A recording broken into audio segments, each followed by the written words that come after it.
Hi friends, இன்றைக்கி சரியான மழை, அதனால் தோட்டத்து வேலை இல்லை.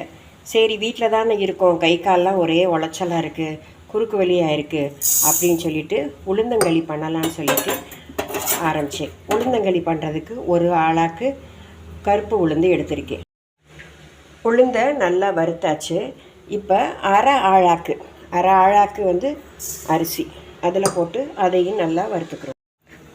அந்த வறுத்த அரிசியும் உளுந்தையும் அரைச்சி எடுத்தப்போ இந்த மாதிரி 1 டம்ளர் வந்துச்சு. இப்போ அதுக்கு அதே அளவில் டம்ளரில் 4 டம்ளர் அளவுக்கு தண்ணி எடுத்துக்கிட்டு அதில் கொஞ்சம் போல் எண்ணெய் விட்டுட்டு இந்த களிக்கு தேவையான உப்பு, இந்த உப்பை இதில் ஆட் பண்ணிட்டேன். இப்போ இந்த மாவை இந்த கொதிக்கிற தண்ணியில் கொஞ்சம் கொஞ்சமாக அப்படியே போட்டோம்னா நமக்கு போட்டு விட்டுட்டு இதுக்கப்புறம் நம்ம கட்டிப்படாமல் அப்படியே கிளறணும். அடுப்பு ஓரளவுக்கு சிம்மில் இருந்தால் போதும், ரொம்ப ஹை ஃப்ளேமில் வைக்க வேணாம். இப்படியே ஒரு 10 நிமிஷம் கிளறி கொடுக்கணும். இப்போ பார்ப்போம். இப்போ 10 நிமிஷத்தில் களி நல்லா ரெடியாகி பாத்திரத்தில் நல்லா ஒட்டாமல் ஒரு பக்குவத்துக்கு வந்துருச்சு.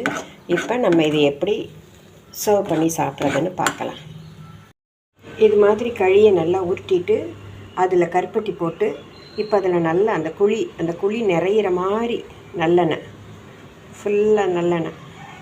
இந்த நல்லெண்ணெய் உடம்புக்கு ரொம்ப நல்லது. அந்த காலத்தில் சனிக்கிழமை எண்ணெய் வச்சு குளிச்சுட்டு இந்த களியை சாப்பிட்றப்ப உடம்பு அவ்வளோ நல்லா சூடு குறைஞ்சி அவ்வளோ நல்லாயிருக்கும். இப்போ இந்த ஓரமாக அந்த களியை எடுத்துகிட்டு அந்த கருப்பட்டியில் அப்படி கொஞ்சமாக எடுத்து வச்சுக்கிட்டு இதை நம்ம சாப்பிடணும்.